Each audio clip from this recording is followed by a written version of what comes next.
Hi everyone, and welcome to our very first episode of Behind the Settings. I'm João, Senior PX Specialist at CD Projekt Red, and with me today I have Cesare Bella, our graphics programmer, Hey. and Jakub Knapek, Global Art Director.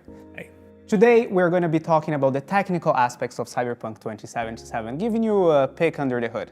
We're going to start by talking about the DLSS 3 update that came out at the end of January, and later I'll be joined by Giovanni De Francesco, our senior technical lighting artist. All right, so let's get started. Thank you for being here.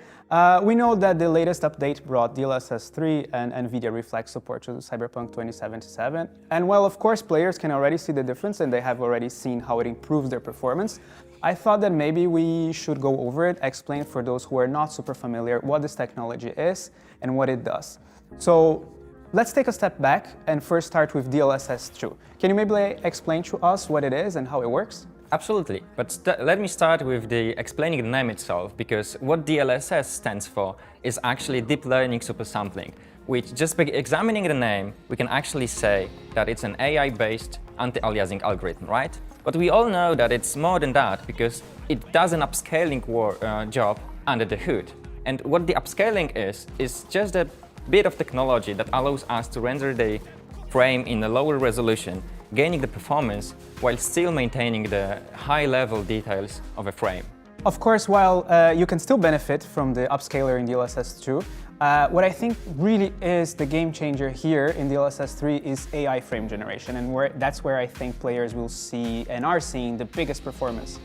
Can you maybe explain what is an AI-generated frame, and how does it generate those frames to begin with?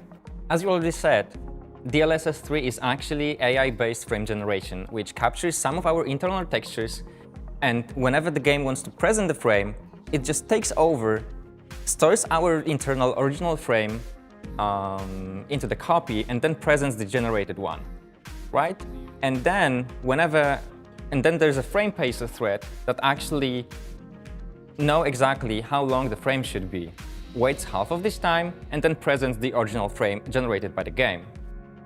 I think what's also very important here is, guys, that the system is actually analyzing the movement of every single pixel in the frame, and it creates additional data that, using that information about the movement of the pixel, can actually generate smartly the right final image that perfectly blends between these two frames when it's being added.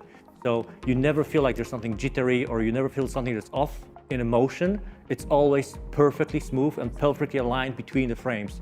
So that's why it's always super smooth, even if you're generating a totally new frame in between on top. Okay, but then if you have an AI-generated frame inserted between two render frames that need to be compared, that means we can expect a higher input lag, and why NVIDIA Reflex was so important in this update as well, right?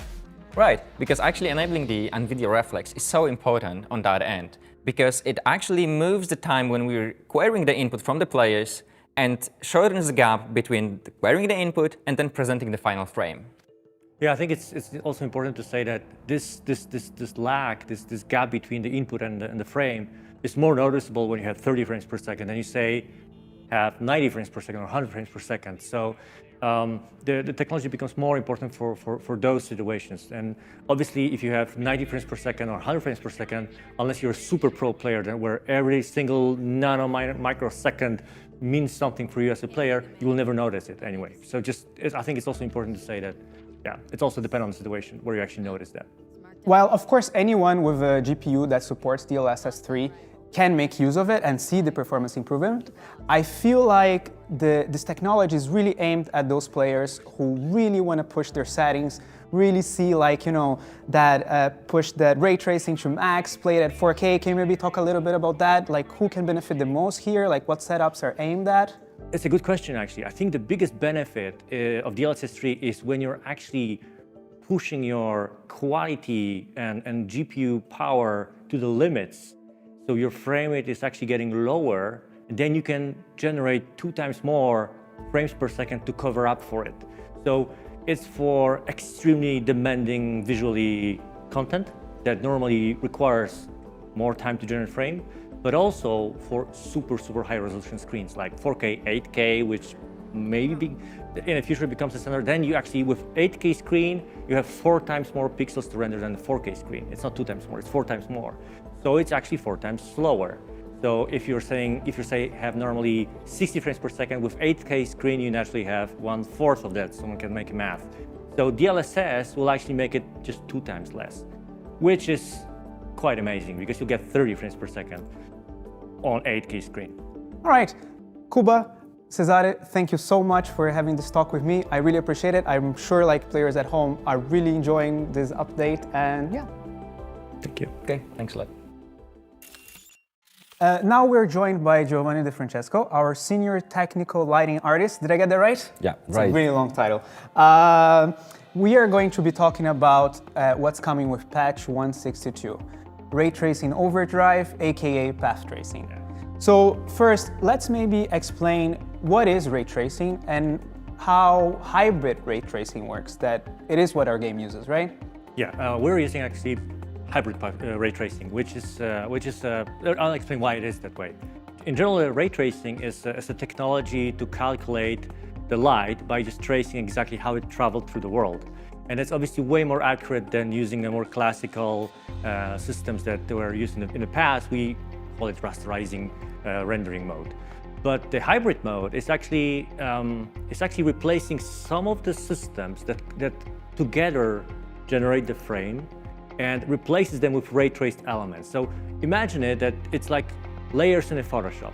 To create a final image to the renderer in a game, you're actually generating layers of information from the world. So you're getting information about shadows, about the light that hit the surface, about the light that bounced from the surface, about the light that bounced from the shiny surfaces, all sort of information like that. And in classical old school rendering, you're doing that by individual subsystems that generated separately, totally separately. So they have no information about the other systems. It's like throwing a lot of people to gather information about the world, and they don't talk together at all. But generally, the information they're gathering is imperfect. We call it approximation of reality. So they gather some blips of the information around it because it's quicker this way. And we combine it, and that's the frame. That's how we do it. With hybrid ray tracing, we replace some of those guys with really accurate tracing. So bits of that information are very, very, very precise. And we're picking carefully which elements are very important, like reflections, like shadows, or like global illumination or ambient occlusion, because they add a lot of detail because they're more precise. So with hybrid rendering, we're just replacing some individual layers with more accurate ones. Well, I will say that I know I'm a bit biased, but I feel like Cyberpunk 2077 is one of the most beautiful games that I've ever seen. The lighting, the city, the atmosphere, everything. And I know that path tracing is going to make the game look even more impressive. Can you maybe talk to us about what is path tracing and how is it different from what we already have in the game? I'll just say, before I'd like Giovanni to hear what he wants to say, but in general, remember I talked about like multiple people gathering information from the world and they don't talk to each other. So the outcome that we're getting from those guys is inaccurate. Let's put it like this. It looks good, but in some cases, in some complex cases, it's not really what there should be bringing us. And with path tracing, we're just replacing a bunch of people who don't talk to each other into one guy, actually 2 guys. They're just do it all. So there are no multiple people who don't talk. We just have 2 guys. One is responsible for information of the light hitting the surface, and the other guy is controlling all the information of the light that bounced off from the surface. And it's just 2 of these guys are gathering information from the world. So that's the biggest difference. We call it unified rendering. So it's a proper full ray tracing rendering. Yeah, what can I add? I mean, it's pretty flawless. Well, maybe can you tell us a bit of some of the locations, some of the weather conditions where players will really be able to see how this technology shines? Well, I think when you will enable path tracing, you actually will see the difference everywhere. It's outside in the open world or interior or some location, you will actually see the difference. Because it's just the light behaving in a more realistic way. It's just the correct physics of lighting, right? So you see it, and the global illumination is completely different from what we have done in the past. It's very physically correct, and this will be mind-blowing. I mean, I'm sure it wasn't easy, because saying that like this is how correctly the light behaves, it's not an easy process to do. Can you maybe talk to us about some of the challenges, some of the processes of introducing this technology to Cyberpunk? Well, Where I start? Well, a challenge is for sure, I mean, make our old rendering and this new system talk together. Because when we place a light in the scene, it's still a light that works with the old system, right? Yeah. And when you implement this system, this light is seen in a completely new way. For example, we have now the chance to let every light cast shadow. Like, no matter if we have 100, 1,000 light, every light will cast shadow. And I think this is the first time ever in video games that something like this happen, because yeah, it was not possible before. Yeah, previously, just to unpack 100% with Giovanni, previously we had a limitation of 10 lights per game. Shadow, no light.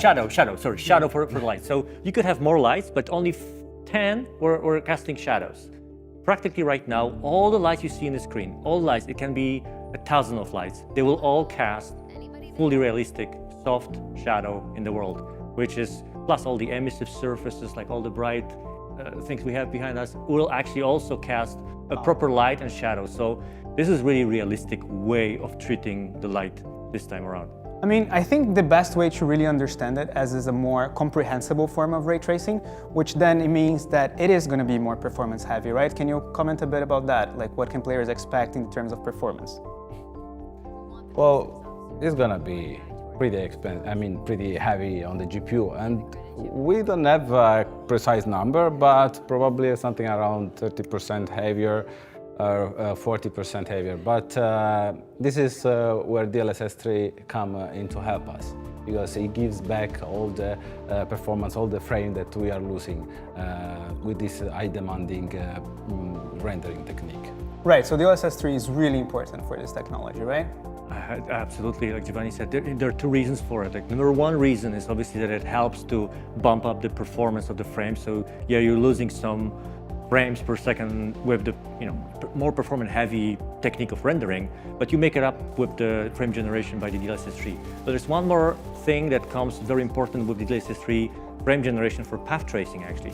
The difference in the calculating the frame between more classical hybrid ray tracing technique and the path tracing technique is that the detail in the hybrid mode is a little bit less dependent on the resolution, because a lot of the calculations are happening independently of the resolution. While with path tracing, sheer amount of pixels on the screen equals the final detailing and the quality of the calculation of the lighting.